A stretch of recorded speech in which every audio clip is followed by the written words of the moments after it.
My innovation was a Guardrail calculator Excel file.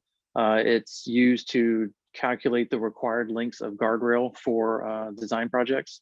So in safety projects, but more commonly used in overlay projects, we have situations where we encounter existing guardrail on bridges that do not meet the current design standards that we're going to be designing the roadway improvement to. So we're required to calculate a replacement guardrail quantity. And so I created an Excel file that uses the equations from our guardrail standard plans. In that Excel file, you put in a few key measurements. What is your roadway speed limit, your clear zone, your roadway width, your shoulder width, that sort of thing. And it calculates what your required guardrail lengths would be, and sum totals them for you at the bottom, so that you can get a project total for how much guardrail you'll need. You don't have to do those calculations by hand. I decided to put in for the innovations really because of our district representative, Michael Nelson. Him and I were working on a project together.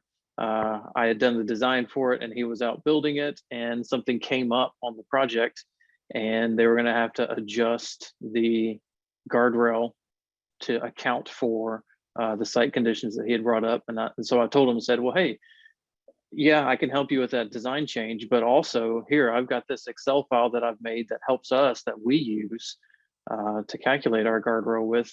We'll make these changes, but here's the guardrail for you as well. So you can, if something else comes up, you've got this to help you with it. And he noticed that and brought it up to him and was like, hey, this would be a really good file to submit to the innovation showcase. We ought to give it a try. And so I did. Right now, we're looking into potentially replacing the GPS survey equipment that our survey crew uses. The GPS that they use right now is a little dated and a little old, showing its wear, and there's some more current GPS equipment available that would not only replace what they have, but provide them with a more advanced unit, and would also could potentially allow them to use 2 units at once and increase their productivity as well. I would definitely tell anybody to submit whatever they have for the innovation competition if they have something. In my case, that wasn't the intention for when I created that Excel file. I created that Excel file out of necessity for me and my section that help improve our productivity, potentially reduce errors and that sort of thing. So I already had that available that we're using, and I just submitted it just because I was told that it would be a good thing to submit, and it turned out that it really was. So something that we were using just out of necessity, just out of benefit and help to us, has turned out to be twice as useful, because not only does it help us in our day-to-day job, but now it's also given us some money to be able to replace equipment in our section and benefit from that as well. Innovations to me kind of means like what we're using our innovation for.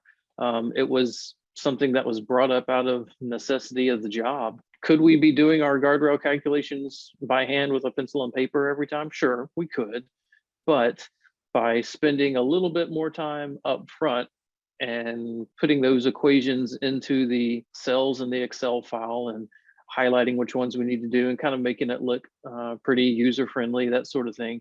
Now, when we go to calculate the required lengths of each guardrail, we're much more efficient, we're much faster, and really the potential for errors are reduced because we're using the same equations every time. We're not typing something into the calculator or whatever else. So to me, an innovation is something that you come up with really just out of necessity to help you with your job, and then has fringe benefits along the way of continuing to be useful.